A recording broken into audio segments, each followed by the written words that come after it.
یہ 1950 یا 1960 کی دہائی کا ملتان ہے، جہاں ریلوے اسٹیشن کے باہر اونٹوں کی قطار لگی ہے۔ ان کے پیٹھ پر ملتانی کپاس یا بیل کے گھڑے لدے ہوئے ہیں، جنہیں شہر کے بازار یا دوسرے شہروں کی طرف بھیجا جا رہا ہے۔ یہ شاید 1947 میں موسم گرما کی لی گئی ایک تصویر ہے، جب لیڈی ماؤنٹ بیٹن تقسیم کے طوفان میں گھرا ہوا پنجاب دیکھنے نکلی تھی۔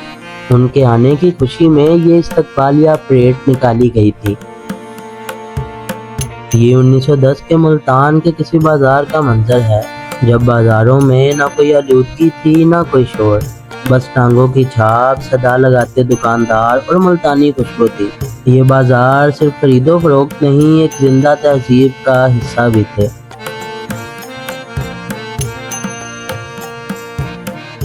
یہ 1858 میں لی گئی ایک تصویر ہے، جب برٹش راج کی مکمل طاقت اپنے عروج پر تھی، جب سپاہی قطار میں سروں پر پگڑیاں پہنے اور ساتھ چلتے ہاتھی لیے پھرتے تھے۔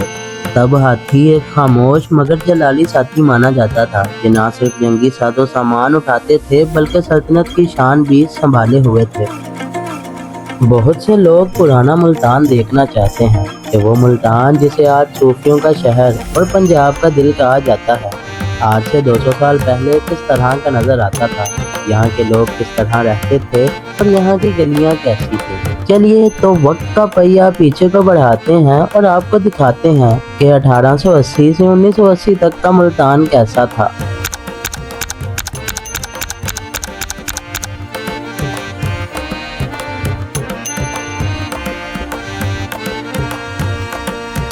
قدیم دور میں یہ سورج کی پوجا کا مرکز تھا، یونانی اسے مالیہ وطن کہتے تھے۔ اس کے بعد 1712 عیسوی میں محمد بن قاسم نے اسے فتح کر کے باب الاسلام بنا دیا۔ مغلوں کے دور میں یہ شہر روحانیت، علم اور تجارت کا گواہ رہا۔ سکھوں اور انگریزوں نے اسے قلعوں اور دروازوں کا شہر بنا دیا۔ آج ملتان صوفیوں کا شہر، جنوبی پنجاب کا دل اور ملتانی تہذیب کا علمدار کہلاتا ہے۔ یہ وہ شہر ہے جو کئی بار اجڑا مگر ہر بار نئی شان سے ابھرا۔ سن 1865 یہ تھا حضرت شمس تبریز رحمۃ اللہ کا مزار۔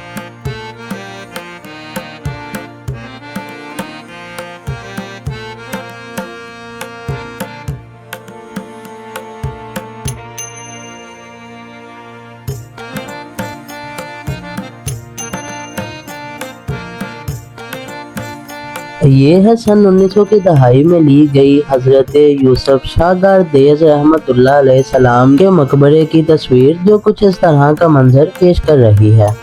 انہوں نے تقریباً 1088 عیسوی میں افغانستان سے ملتان کا رخ کیا اور شہر کی دوبارہ تعمیر و احیاء میں مرکزی کردار ادا کیا۔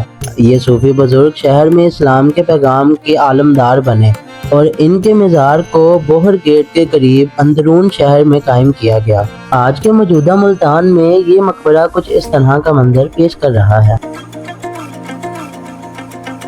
یہ 1870 میں لی گئی ملتان فورٹ کی کچھ تصاویریں ہیں، جسے قلعہ کوہنہ ملتان بھی کہا جاتا تھا۔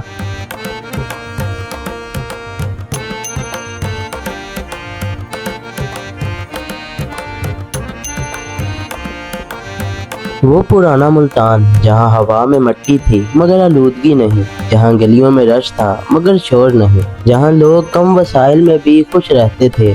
وہ دور بھی کیا دور تھا، جب سڑکوں پر گاڑیوں کا شور نہیں بلکہ ٹانگوں کی ٹک ٹک ہوا کرتی تھی۔ ہر گلی سے گھوڑے کی ٹاپ سنائی دیتی اور ہر موڑ پر کوئی نہ کوئی ٹانگا انتظار کر رہا ہوتا۔ جی ہاں، میں بات کر رہا ہوں 1930 کی دہائی کے ملتان کی، جب گلیوں میں گاڑیاں نہیں چلا کرتی تھی، جہاں کہیں کوئی اپنے ہنر سے مٹی کا برتن بنا رہا ہے تو کہیں کچھ لوگ بازار کی ان کشادہ گلیوں میں ریڈی پر سامان لاد کر لیے جا رہے ہیں۔ وہیں دوسری جانب کوئی بیل گاڑی پر بیٹھا اپنے سامان کے ساتھ سوار ہے، تو کہیں کوئی سڑک کنارے بیٹھا جوتے ٹھیک کر رہا ہے، کہیں کوئی ونٹیج باکس کی مدد سے اپنی تصاویریں کھنچوا رہا ہے۔ اس دور میں تصویر کھنچوانا خوشی کا دن ہوتا تھا، جہاں نہ کوئی فلٹر اور نہ ہی کوئی ایڈیٹنگ ہوا کرتی تھی۔ یہ ونٹیج باکس آج تو آپ کو کسی میوزیم میں پڑا نظر آئے گا، مگر تب یہی ملتان کی یادوں کو محفوظ کرتا تھا۔ یہ ہے 1865 میں لیا گیا ملتان کی عیدگاہ کا ایک خوبصورت منظر، جہاں لوگ عیدگاہ کے سادہ میدان میں مٹی پر نماز پڑھا کرتے تھے۔ اس کے بعد 1885 آیا تو کچھ صفیں بچھی، لوگ دور دراز سے جمع ہونا شروع ہوئے اور ہر چہرے پر عید کی خوشی جھلکتی تھی۔ مگر پھر آیا 1920، شہر بدل رہا تھا لیکن عیدگاہ وہی تھی۔ یہی ہے ملتان کی عیدگاہ، جو وقت کے بدلتے رنگوں میں بھی اپنی روحانیت برقرار رکھے ہوئے ہے۔ یہ ہے ملتان کا لاہوری گیٹ، جو 1935 میں کچھ اس طرح کا منظر پیش کر رہا ہے۔ یہ وہ دروازہ ہے جہاں سے کبھی قافلے شہر میں داخل ہوا کرتے تھے۔ تجارتی سامان، روایتی لباس اور خوشبوئیں سب یہیں سے اندر آتی تھیں۔ اس دروازے کا نام لاہوری گیٹ رکھنے کی وجہ یہ تھی کہ اس دروازے کا منہ لاہور کی طرف تھا۔ یہ اس گیٹ کے آج کے موجودہ دور میں لی گئی تصویر ہے۔ یہ ہے 1980 کی دہائی میں لی گئی ملتان کے گھنٹہ گھر کی تصویر کا ایک منظر۔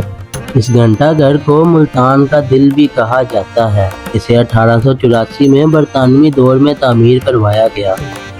یہ منظر ہے 1880 کے ملتان کا، جہاں آپ دریائے راوی کے کنارے لوگوں کو نہاتے ہوئے دیکھ رہے ہیں۔ یہ ہے 1860 کی دہائی کا وین ایگنیو مونومنٹ آف ملتان۔ یہ یادگار برطانوی افسر پیٹرک وین ایگنیو اور لیفٹیننٹ اینڈرسن کے قتل کی یاد دلاتا ہے۔ یہ منظر ہے ملتان کی پرانی اور تاریخی گلیوں کا، جن کی ہر اینٹ، ہر محراب اور ہر زاویہ ایک پرانی تاریخ سناتا ہے۔ یہ ہے 1920 کی دہائی کا ملتان کینٹ ریلوے اسٹیشن۔ 1880 کا وقت تھا جب ملتان میں ریل گاڑی کی سیٹی پہلی بار سنائی دی، جب برطانوی حکومت نے ملتان کینٹ ریلوے اسٹیشن قائم کیا، ایک ایسا دروازہ جو شہر کو پورے ہندوستان سے جوڑنے والا تھا۔ پہلے پہل یہاں اونٹوں پر روئی لدی آتی تھی اور سپاہی اپنی وردیوں میں راہداریاں ناپتے نظر آتے تھے۔ پھر 1920 اور 1930 کی دہائی میں یہ اسٹیشن تجارتی اور فوجی نقل و حرکت کا مرکز بن چکا تھا۔ پھر آیا 1947 کا وہ خوفناک دور، جب تقسیم نے ہر اسٹیشن کی کہانی بدل دی۔ ملتان کینٹ بھی انہی لمحوں کا ایک خاموش گواہ ہے۔ آج کے موجودہ دور میں یہ ریلوے اسٹیشن کچھ اس طرح کا منظر پیش کر رہا ہے۔ یہ نشتر میڈیکل کالج آف ملتان کے طالب علموں کی 1960 کی دہائی میں لی گئی ایک تصویر ہے۔ یہ 1947 سے 1948 تک کے درمیان لگنے والے ریفیوج کیمپ کی لی گئی کچھ تصاویریں ہیں۔ 1947 میں لگنے والی آگ کی وجہ سے کافی لوگ زخمی ہوئے اور کافی لوگ بھوک کا شکار بھی ہوئے۔ یہ منظر ہے اسی کیمپ کے اندر بنے ایک چھوٹے سے ہسپتال کا، جہاں بیمار اور زخمی لوگوں کی دیکھ بھال کی جا رہی ہے۔ وہیں اس تصویر میں بھوکے اور پیاسے بچوں کے درمیان دودھ بانٹا جا رہا ہے۔ یہ تصویر 1940 میں لی گئی ہے، جو بشپ ہاؤس کا ایک خوبصورت منظر پیش کر رہی ہے۔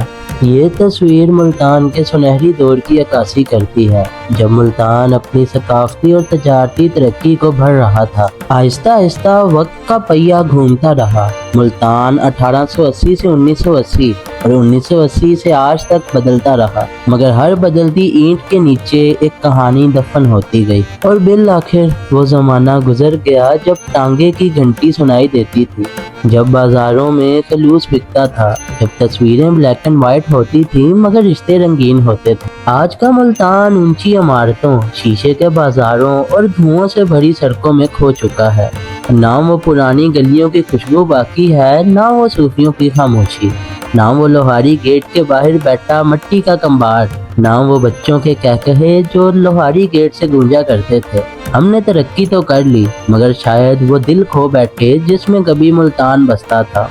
یہ ویڈیو صرف تاریخ نہیں، ایک آئینہ ہے جو ہمیں بتاتا ہے کہ ہم نے کیا کھویا اور کیا پایا۔ یہ تھے 1880 سے 1980 تک کے ملتان کے بدلتے حالات۔ اگر آپ کو یہ ویڈیو پسند آئی ہو تو ویڈیو کو لائک اور چینل کو سبسکرائب کرنا نہ بھولیے گا، اور کمنٹ کر کے اپنی رائے لازمی دیجیے گا تاکہ ہم اگلی ویڈیو اس سے بھی مزید بہتر بنانے کی کوشش کر سکیں۔